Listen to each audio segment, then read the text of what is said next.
Hi, hello.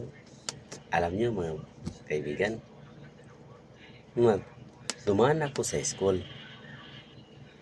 Timing din na ang mag-ina nagsundo sa kapatid ng isang bata.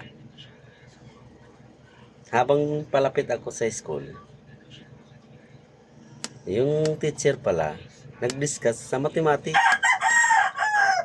Yung nag-discuss ng mga mathematics, tinatanong ang mga bata, o itong buo na to, kung hatiin, ano ang tawag niya noon? Sabi ng isang estudyante, matalino din. Nagiging 1/2 na, ma'am. Tama daw. Yun ang 1/2 naman hatiin pa. Sumagot ang isa.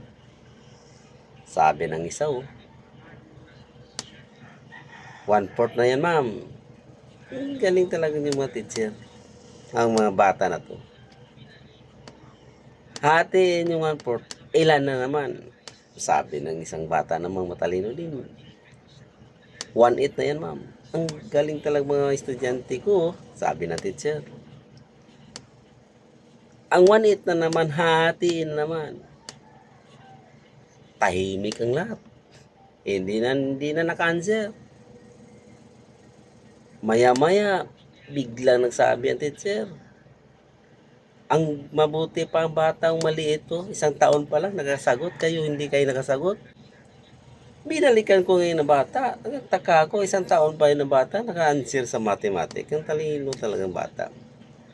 Tinanong ko yung ina, ma'am, ano bang sagot sa bata? Bakit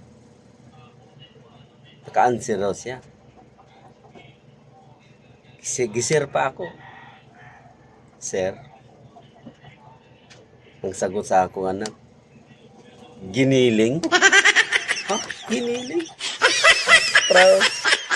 Sabi ko naman sa ina, siyempre gisir ako.